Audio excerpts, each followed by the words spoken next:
Kita buka Sapa Indonesia malam dengan informasi Presiden terpilih pemilu 2024 Prabowo Subianto kembali mengungkapkan bahwa demokrasi sangat melelahkan. Pernyataan Prabowo terkait kemunduran demokrasi diungkap saat diwawancarai oleh Al-Jazeera. Prabowo menyebut meski menganut sistem demokrasi, korupsi masih saja terjadi. Prabowo menyebut meski berantakan dan melelahkan, demokrasi dan sistem politik terbaik masih demokrasi.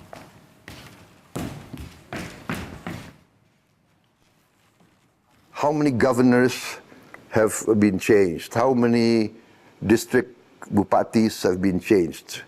We have a living and vibrant democracy. Are we satisfied? No. Is there corruption? Yes. That's our problem and we have to deal with it. Democracy is messy. Democracy is tiring. But it's the best system of politics. What is the alternative?